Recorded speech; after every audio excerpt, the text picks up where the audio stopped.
Sindh police पारां क़ौमी कारकुन ऐं हॾनि जे माहिर डॉक्टर मथां मुल्क दुश्मनी जा केस दाख़िल करे छॾिया। गिरफ़्तारी लाइ छापा। मां आहियां अवां जी होस्ट सिन्नाज़। वधीक ख़बरनि ऐं अपडेट लाइ मुंहिंजो यूट्यूब चैनल सिन्नाज़ कराची खे सब्सक्राइब करे घंटी जो बटन ज़रूर दॿाईंदा। ठठो शहर जी ख़बर शामिल कंदा हलूं। ज़िले जे पुलिस पीपुल्स पार्टी जे मक़ामी अॻवाननि जे चर्च ते GSN महाज जे सीनियर वाइस चेयरमैन नवाज़ शाह बाडाई, GSN तहरीक ज़िले ठठे जे सदर रावल करनानी, हॾनि जे मशहूर डॉक्टर ज़ुल्फ़िकार ज़वर समेत 5 ॼणनि ते ठठो पुलिस पारां मुल्क दुश्मनी जो केस दाख़िल करे छॾियो।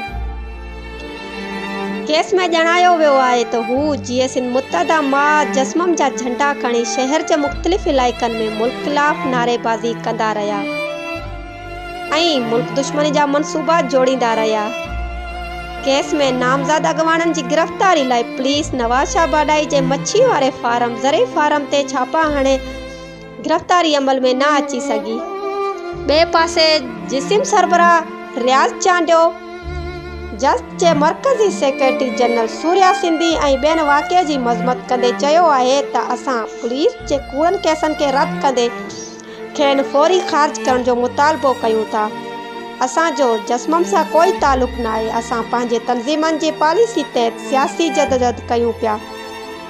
अॻवाननि वधीक चयो त रियासत असांखे तंग करे पई। असां परअमन सियासी कारकुन आहियूं। सैयद जे सचनि सिपाहियुनि खे नाजाइज़ तंग कयो वियो त सॼी सिंध में एहतजाज जो सॾु ॾिनो वेंदो।